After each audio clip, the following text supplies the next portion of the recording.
County. He was also the chairperson of the Council of Governors.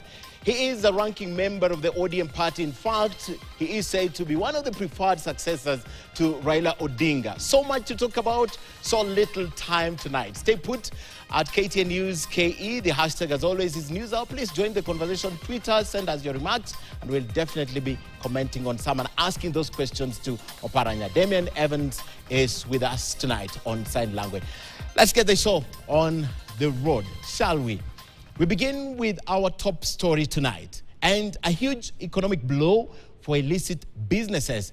The government has suspended all licenses and permits for the manufacturers of second-generation alcohol issued by the Kenya Revenue Authority. Now, all existing licenses are set to be vetted afresh within the next 21 days. In a directive issued by Interior Cabinet Secretary Kithure Kindiki, all bars and joints dealing alcohol within residential areas and near schools should be shut down immediately. I guess you should have added near churches. Now, the landlords or premise owners will also be deemed to have aided or even abetted the existence of such businesses and be held liable for renting out the spaces to those establishments for the bars, for the wines and spirits.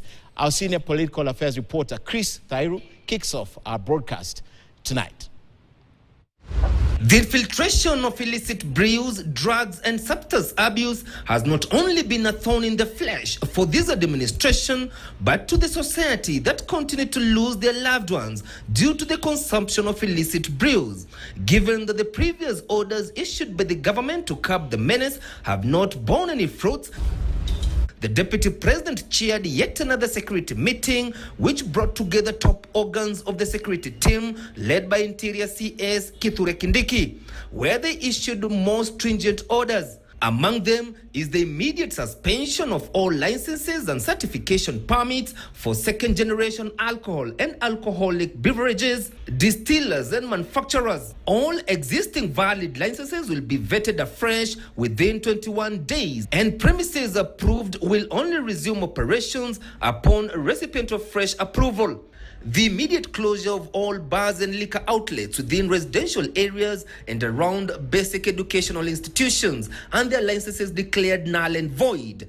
Any bars found operating beyond the stipulated hours shall have their licenses withdrawn and risk serving a jail term or a fine. As a national security threat, politics, culture, religion, and other antecedents that always cloud our national conversations are removed from this matter.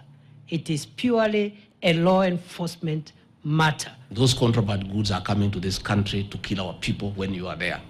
You are in uniform, you have the law on your side, and you simply don't do what you need to do.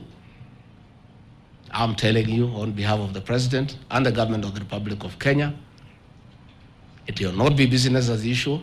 It will not be easy for landlords who have rented out alcohol outlets since they shall be deemed aiders and abettors if the rented establishment of bars and wines and spirits are prohibited areas like residential and education institutions. The importation, manufacture, sale, use, advertisement, promotion or distribution of shisha has also been banned in the country, and any establishment found in breach will be shut down. In our meeting this morning, we have asked the IG to give you a chance. Many of us were of the idea that we need to make changes. But we have decided that you'll be given a chance, and I've decided to tell you publicly so that even the press here can hear.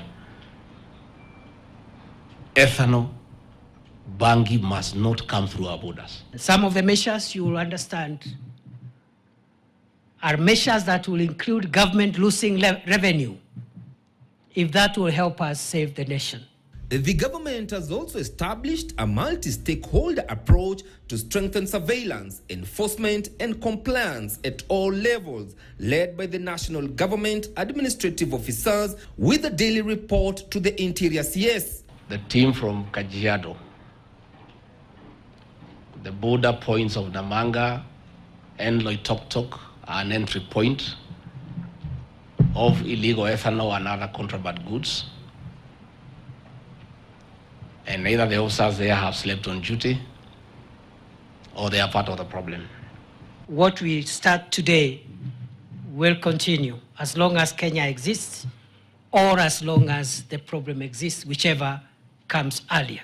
Only last month, more than 10 people died in Kirinyaga County after consuming expired alcohol, while others became blind.